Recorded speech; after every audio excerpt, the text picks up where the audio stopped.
Now we're going to have the Women and Inclusion in Data Science panel, so I'd like to welcome our panelists up. The panel will be moderated by Mariya Yao, who spoke earlier, and once they come up and get settled, they will introduce themselves individually. So let's give them a hand as they come up.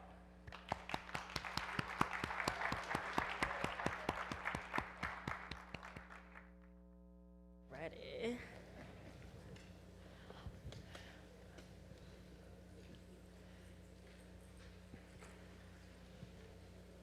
All right, welcome everybody. I think it's pretty inspiring to have a women panel in a ballroom named after two epic women in STEM. So well done, nice touch, H2O World. I'm Mariya. I'm the CTO of Metamaven and the editor-in-chief of TopBots, and I spoke earlier about conversational AI, and some of you may have copies of my book on hand. But I'd love for the rest of the ladies on the panel to give a short introduction about yourselves. Okay, so is this working? Yes, okay. My name is Erin Ledell, and I'm the Chief Machine Learning Scientist at H2O AI, and I work on AutoML, and I build the H2O AutoML product. And I guess I have a background in statistics and PhD in machine learning, basically. So that's what I do. Thanks.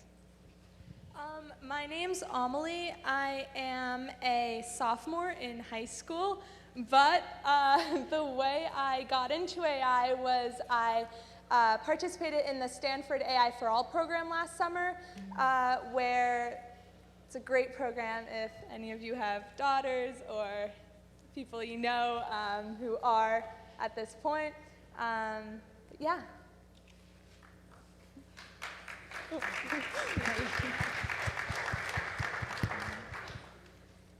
Hi, I'm Soumya. I'm not in high school. I'm an analyst, a quantitative analyst at the Federal Reserve Bank of New York. I have to say something first regarding that. So none of the views on this panel that I expressed today are theirs. They're mine and mine only. I have to pronounce that. And my background is in financial math.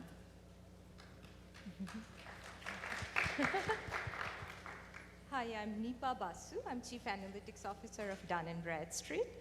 Shri already gave a very long introduction of me before my talk, so I won't go there. I will only say that I have been doing this for a very long time, longer than we have started calling this field data science.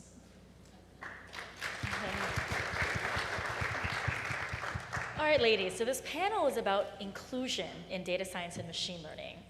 And I don't know what your experience is, but generally when I meet men, they're actually, they say that they're all about diversity and inclusion, and they do genuinely want to support women and other underrepresented groups to be more inclusive in AI and ML, but they're not always successful.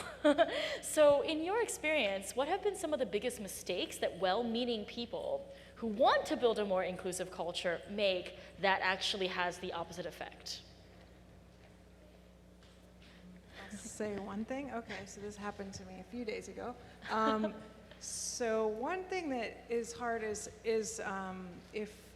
if there's some situation where there's some amount of sexism or gender discrimination in any certain way, and maybe you have a discussion with a man about it, and they say, well, I didn't think that that was the case, and I thought that was a very inclusive event, and so, whatever, and sort of maybe just listening more to what women are experiencing, because even if you're in the same exact environment, you might be experiencing that completely differently, or you're not really seeing some of the stuff that women see. So I guess just being open to listening and to understanding that there might be a different experience that's happening. Yeah. So the tip from Erin is just don't project your own experience onto other people. Any other experiences? I'm sure there are many, many stories, ladies. Sure. I think I see it at both ends. Sometimes not being aware of what women need, and sometimes going the other way, being overly sensitive and assuming that all women need certain things, which may or may not be true. I was wondering if you have a specific story about that. So what's an example of maybe being overprotective or over-assuming around what you should do to increase diversity? Yeah, I don't think necessarily it's only male bosses do this. You know, it could be female bosses too. Let's say there's a new mom who has found ways to manage work and family and is willing to put in as much hard work as she was before she became a mother. Assuming she won't be able to do so and being very protective and very nice, but not giving her the kind of assignments that you were giving her before. I think these things happen. All right, so don't coddle women, guys. We can handle it. All right. I think just in terms of my experience, the issue starts really, really early. I remember a couple of years ago, I was at a robotics camp, and there were only 2 girls in the entire camp. It was all boys. And we had a competition at the end to see who basically programmed the best robot that could go around this little course with little colors. And one of the girls won, and one of the boys began bawling. So, so I think the big issue is that boys are conditioned to be extremely proud of their skills and extremely proud in particular of their tech skills, and especially in my generation. In girls, this is not so much the case, and I think boys in my generation especially need to be made aware of the fact that they are conditioned with this pride and that girls are able to perform just as well as boys are. All right, Soumya, got any stories for us? Yeah, so I think one of the biggest issues, and this goes along, I think what Erin and Nipa said already, where, you know, there's a social aspect. So like when you're doing team building exercises, everything can, you know, to make it more inclusive, so people can mistakenly assume that, hey, just going out to drinks, maybe that's inclusive, I'm inviting all the women. But sometimes I think it's easier to make more inclusive activities that maybe aren't centered around things like that. So I don't know, maybe board games or things. Those are just team activities to build the team spirit and team trust. And I feel like a lot of leaders need to pay attention to that, because it sounds frivolous, but it really is very, very important in how teams participate together. So now, instead of focusing on mistakes, what are some maybe more inclusive actions, such as what you just suggested, that you wish happened more often, or that you wish happened in your own experience you'd like to see more of? I could name one. Okay, so one thing that that women talk about sometimes is if you're in a meeting. So let's say you're in a meeting and maybe it doesn't matter really how many women are there, but you know, a woman gives an idea that you know, contributes something to the conversation, like, oh, I think we should do this, or maybe try this, and somehow like the person sort of leading the meeting just completely sort of dismisses that, and then what happens is then, you know, 2 minutes later, then a man comes in and has the same idea, and they're like, oh, that's a great idea, like we should do that. And so I forget, there's some sort of funny term. What is it called? Heaped, yeah, so repeated, but with heaped. Heaped, yes. I knew there was a name for this. There's also sheep-heated. I feel like maybe sheep heat more often. Yeah, so one thing that I've heard as a good tool to moderate the situation is for another man who maybe notices this happening. It's kind of hard to notice, so just knowing that term, that wonderful term, and also just me telling you this right now, maybe the next time you're at a meeting, you could just sort of observe if this is happening, and then sort of echo what the woman has said. Say, oh yeah, I do think that's a good idea, that, you know, blah, blah, blah. And then if a man does step up and repeat the same thing, then just say, oh yeah, that's a great idea from when, you know, Jane said that a few minutes ago. I do think that we're all in agreement now that this is a good idea, like, you know, and sort of provide attribution to women and sort of allow them to be heard. And so that's something that men can do as, you know, just a simple thing. So provide attribution and don't heap, guys. Other tips, ladies? Actually, one more would be, I mean, adding to the meetings would be to actually have some type of code for the meetings so you can have a debate, because women express things differently. I'm not as aggressive as some of my male colleagues. Like, I will just give in. Sometimes I just won't fight because I'm tired. But I think it's good to have a way for something to be expressed, a way for views to be expressed. And I feel like, again, team leaders and maybe team management has to take responsibility to define that and say, you know what, this is how we're going to have a discourse around a topic, and this is how we're going to allow for people to talk about it at a certain time. And I think there are some limits because there are some people that do take over meetings, as we all know. Actual literal acts of inclusion. I know it's extremely easy to feel shy as a girl in a room full of boys, and when you're in a group of just men and there's a girl, or I guess a woman, kind of nearby, to actually extend the offer of just, do you want to look at what we're working on, or do you want to see what we're working on, can make it a lot easier, because even if you don't necessarily believe that, oh, this person might contribute to our project just based on technical skill, it's still really, it makes a woman or a girl feel much more included and much more comfortable if someone just says, hey, just this is what we're working on, do you have any ideas? All right, Nipa, you got a tip? This one is possibly not gender specific actually, but I'm a big believer in diversity. And I think success of a project depends on how many diverse ideas came to the table.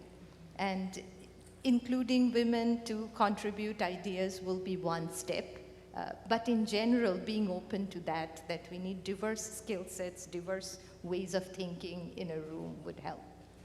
All right, I'm going to add one, which is it's very helpful to standardize and have checklists for how you do code reviews and also performance reviews. Because sometimes if you have a non-standard way of approaching it, you might not realize when bias is seeping into the system, where you're kind of systematically penalizing some people and systematically glorifying others. So standardization in your performance reviews is definitely key for eliminating potential bias. So I want to flip this question around and ask, what are some mistakes that you see women making that you think might be hindering their career advancement, hindering their credibility in this sort of male-dominated space? And what advice would you give to other women to overcome some of these challenges? I'll go first this time. I think one of the big things would be don't be defensive, and second would be don't over-communicate.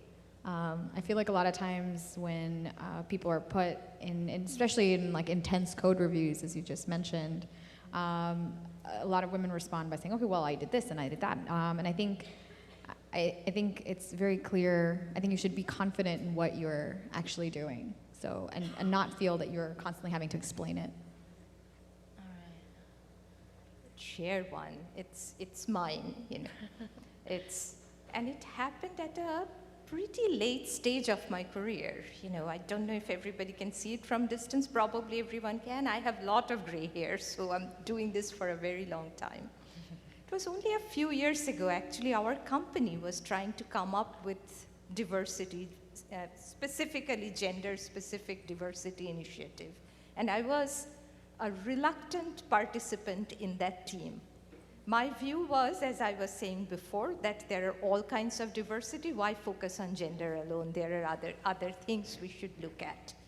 And then there was a discussion going on in the room, and somebody quoted a study saying, women volunteer for or apply for jobs only when they can put a check mark on all the qualifications. Men do it when they can do half of it, and then they assume they will learn on the way. And it was such a moment for me, because exactly at that time, I was doing that. My role was getting defined. I was discussing with my prospective boss, should this be part of your responsibility? I was only saying yes to things that I have done for many, many years. I think it's one that's pretty common for women. All right, other mistakes that either you see or maybe you've made yourself? I was going to highlight what Nipa said, which is another thing about the job application process is that, in general, men always, or men apply to jobs where they, don't meet all the qualifications, and they think, whatever, nobody has all those, bullet points, I'm just going to apply anyway, and it's very much the case that women are afraid to apply for jobs when you think that's actually you know, not even a big deal. You just click a website or like send your resume in. And so just putting yourself out there, I guess maybe for failure would be a good thing just to get comfortable with. And yeah, there is a lot of gender discrimination, so maybe there is, you know, it's harder to get a job to begin with, but I think that's important. Kind of on the flip side of what I just said about being intimidated by the boys network, it's also easy to, or I know I have, overestimated the boys network and overestimated actually how unified guys are when they're working together, because it's so easy to just step in and say, I know what to do, and it's not as if they won't listen to you at all. And I know I have definitely made the mistake of not realizing that I could just step in and say something and they would actually listen to me. All right, any more tips for ladies? I'll say one more thing. Yeah. So she mentioned the old boys network. Well, there's like an old ladies network, you know, so so yeah, maybe we don't advertise it as such, but there are a lot of women's groups. So R Ladies, if you're an R programmer, Pi Ladies, or I started a group called Women in Machine Learning and Data Science, WIMLDS, which does have a New York chapter. And just like connecting with those networks, because you will you will hear all this stuff from the people in your network, and it's actually, you know, it is a good way to get jobs too. So we have a Slack group where we have a jobs channel, and you know, we also hook each other up with jobs, just like, you know, the sort of old boys network does too. So just knowing that those networks exist and using them to your advantage is good. I'm really glad you brought that up, because many of you have mentioned women kind of wanting to stay in their comfort zones and not wanting to do anything outside of their technical ability or outside of their confidence. Somewhere else I see that applied is actually in networking. So I see a lot of times, especially junior female data scientists or machine learning engineers, they're always networking laterally. So you're always talking to other people at your same level. But if you want to get ahead, you want to find mentors who are above you or executives that are above you. And I think there's sometimes a fear of, oh, that person's too important for me, or I don't know what to say to the CEO, but he's exactly the guy you should be networking with. So that's another, I think, an observation of women not being comfortable stepping out of their comfort zones, and it directly hindering your career prospects. All right, any other ideas? Any other support for women? The Tech Ladies group on Facebook is also something to look at, and it does accept teenage girls, so yeah. All right. It also accepts people not in high school, right? Yeah, it does, yeah, definitely. Okay. So I want to move on to a controversial topic. So many of you guys read James Damore's now infamous Google memo, in which he said that diversity programs are broken. So I would actually like to have an open and honest conversation about this, which is, are our diversity programs broken? Are we really running them as well as we could? If they're, you know, if we could improve them, where are sort of the trouble spots, and what would you do instead? I actually have two things to say about this. Firstly, so a lot of these diversity programs are outreach programs targeted towards the younger generation. And a lot of these outreach programs don't necessarily realize two things. Firstly, our generation is obsessed with how we brand ourselves and how we portray ourselves, because we've grown up with things like Instagram, where it forces us or compels us to really look at how we're presenting ourselves. And that means that we are also, especially as girls in my generation, we're also way more compelled to look at careers like philanthropy or publishing or even finance, which we associate to be able to bring us some kind of power as women. And tech is simply not considered cool for women, so women don't, or girls don't really look to tech as a necessary possibility. And secondly, a lot of outreach groups don't realize that as an outreach group, you're not only looking at how you educate the minority groups and inspire minorities to join tech, but you're also looking at how you are rebranding tech for them and rebranding it so that they can relate to it. And making tech relatable for millennials is really easy. It can be as simple as looking at the fonts that you use. There are so many groups, for example, that use those really old serif fonts, and they don't realize that the sans serif fonts are really what we're looking at as millennials and what we connect to somehow. So it's just, and obviously there are also bigger things that you can do than just fonts, but that's something that comes to mind. And so yeah, a lot of outreach groups aren't embracing the full responsibility of how much image and branding really plays a role in my generation, and I'm sure also perhaps for adults. Does H2O have an Instagram account? I feel like you might need to start one now and make sure you hire a designer and get the We right have fonts a in there. Twitter account, that's where all our pictures Are there go. any other ways that, maybe beyond the font choices and other sort of design, that could make tech cool for women? Absolutely. There are so many, I mean, yeah, again, the fonts was just a random thing came up off the top of my mind. But there's so much like, for women, just associating high-profile women to tech makes a huge difference. And because we see so many women who are featured in the news and whatever, and I don't just mean like on the AI for All blog featuring incredible mentors, I mean really in like the New York Times featuring women who are in extremely powerful positions in tech more frequently. Because the women you see, for example, in the New York Times, they don't work in tech very often. And so just to make it something that, and cool, by the way, by cool, I mean not just cool, but also something that you can associate to success. And yeah, so definitely just portraying women more in popular media. All right, any other ideas from the rest of the panel?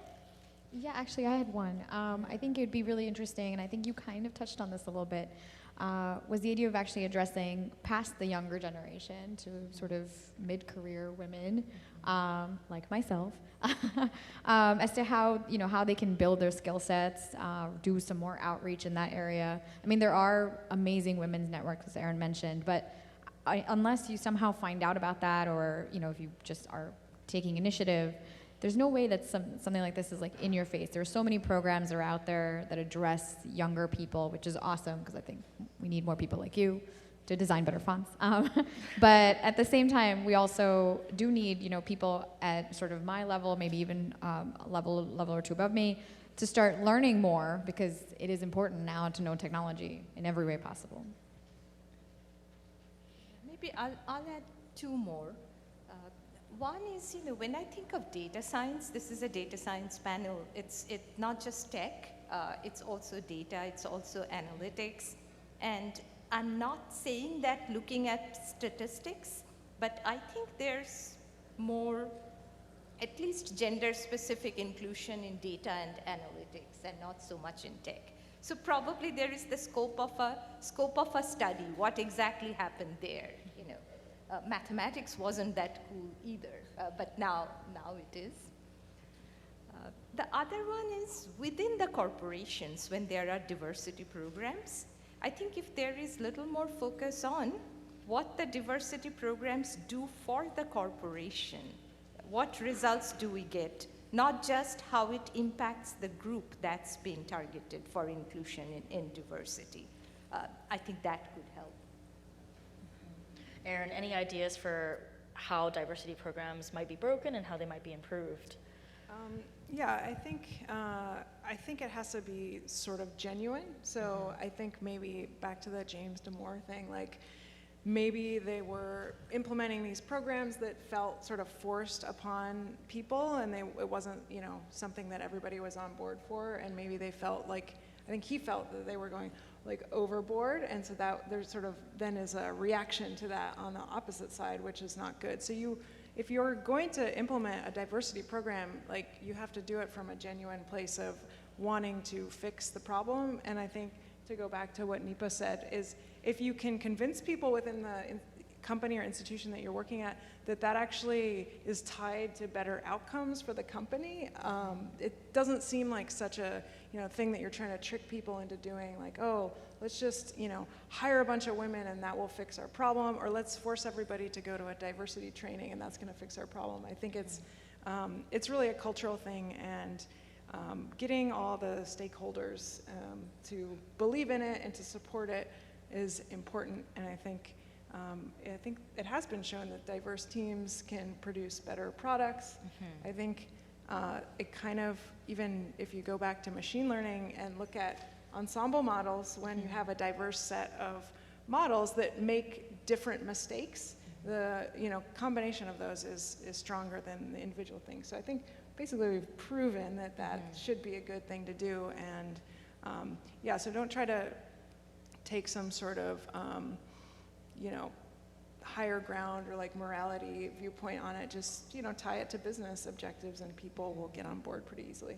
I'm glad you brought that up, because I think sometimes it hurts women to brand diversity initiatives as being women only, because then it makes them feel like, oh, I got into this program because I'm a woman. Why don't you just have an awesome initiative and you just bring in the best people and focus on the outcome, right? Which is, oh, this is supposed to be the best performing team, as opposed to this is a women's initiative or like a minority initiative. So I do think that there's some element of focusing on that end result rather than on how you are getting there, even if diversity is one way in which you're getting there. All right, so I want to talk about Me Too now. So obviously there's been a lot of media coverage of Me Too, a lot of women speaking out. There's also been some Me Too instances in the AI industry. So obviously, if you're a woman in an all-male dominated environment, it's already kind of hostile, and having to deflect unwanted sexual advances makes it even more hostile. Yet on the other hand, 20% of people meet at work. So, okay guys, how do we reconcile that, right? Because you are spending 80% of your time, especially in your viral years, working really hard. So how would you guys try to balance that?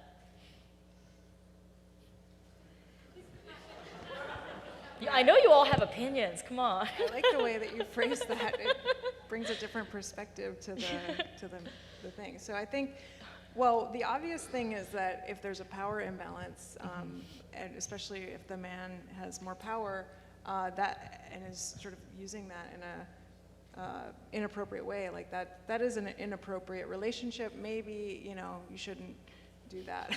But again, maybe he's very charming. I don't know. But so is it okay if he's charming? I mean, no, like, it's the point not is, like, okay. it's a difficult discussion, right? That's why I want to get into it. It's like, oh, if he's a charming boss, is he allowed to hit on you? How does this work? No, it's not okay. It's not. But so it's never okay if there's a power dynamic. Okay. I think that's what HR would say. Yeah. It is what HR would say. Yeah, it's true. So if you want to play it safe, I've known people, and actually there are some couples at H2O and that have met at H2O. So so that happens. So, but basically, I've heard people, they keep even if they do start dating like a coworker that's, on the same level to them, they keep it private, and it's like this weird kind of thing, and sort of coming out to your coworkers is, I've heard, like a big deal for them, and so just having everyone else be comfortable with it, I think, makes everybody not feel like weird about it, and I don't know, and that's not totally the answer to your question. It's a difficult question. I kind of just got myself out of that question.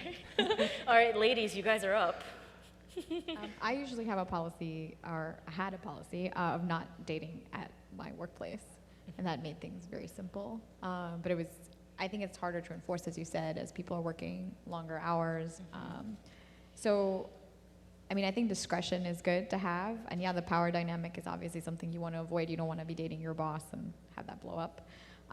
But I do think maybe there should be even more clear, like, HR policies that address this, that when in a relationship do you become official? Like, is it when it's Facebook official? I don't know. So I think those are things, like, when do you come out about it? And, do you come out when you're just dating, when you're just, flirting with that charming boss? So I don't know. That's my perspective on it. I think it's a little ambiguous. Yeah, it's a tough one. I have so many young people in my team. You cannot date in workplace. It's very difficult. I think some of it will have to happen. I think we just need some better understanding of what the Me Too initiative is protesting. I think once we fully understand it, we will not confuse workplace romance with what happened to those women who came out. But it's not easy. It will take a long time. Okay. Any opinions? I don't know. So I kind of want to ask a practical question. So let's say whether you're a guy or a girl, let's say you got the hots for one of your coworkers. How do you express yourself without it being sexual harassment? I would suppress it. You would suppress it. Is that your recommendation for everyone? You just suppress it? No, not for everyone, just my coworker, because I just feel like that's just really dangerous. Okay. So Mia says suppress it. Does anyone just have any other advice? Or quit the Like, job and move, and then come back and date them. I don't know. Quit your job. So suppress it. Quit your job. Any other tips? How about some like maybe useful tips? Express it once, but if the answer is no, just accept it. Yeah. Okay. So maybe make a gracious offer, but then back off when there's no. So it's third. Take no for no. Okay. Any tips? I think just have good emotional intelligence and use that and try to understand if the feeling might be reciprocal, because otherwise I would say, because it's kind if of hard you to tell do someone with no proposition EQ, someone right? at work, like it's never going to be a good situation probably after that. It's going to be Okay. weird. What would be a high EQ way to proposition someone at work? I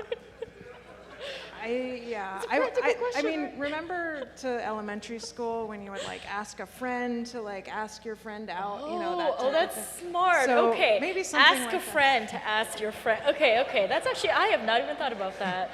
Haven't used that technique in like 20-something years, Yeah, right? it's a good technique. Okay, Bring it so back. getting a friend to sort of blunt the awkwardness on both sides. So we got suppress it, quit your job, just accept no for an answer, and get a friend to do it for you. Any other tips? Classy ways to proposition a colleague without it being sexual harassment. You could always do like a nice flower basket or a gift or something. Okay. But like something reasonable, not overly expensive, I would imagine. Okay. So give a flower basket is the other. So giving a flower basket in something reasonable. Yeah. Would like a bouquet of flowers be unreasonable? No, I mean depending Oh, on how okay. expensive they are, right? Oh, Can't at be what like- point is it too expensive? At what point are we talking like, does it like, become if you're harassment? spending thousands of dollars, I imagine. I don't Okay. Huh? Now it is data science. What's, okay. All right. You analyze all the small details. Now it's already data science. Apply data science to the Apply problem. data science and find the optimal like proposition strategy. Use an ensemble of proposition strategies and see which one survives. Maybe just use the dating apps and just avoid all Just that. use dating apps and avoid work colleagues. I Yeah. think that's really smart. Yeah. That's probably the best solution. Okay. Yeah. All right, you heard it. But suppress, quit your job, give a flower basket, accept no. What were the other ones? Use dating apps and avoid work. Okay. All right, you heard it. Oh yeah, the friend. Oh, that's like probably the best one, right? I like that one. Yeah. All right. Are we out of time, or can we take questions from the audience? Are we? Next panel. All right, we're done. So hopefully this was useful. Got some tips.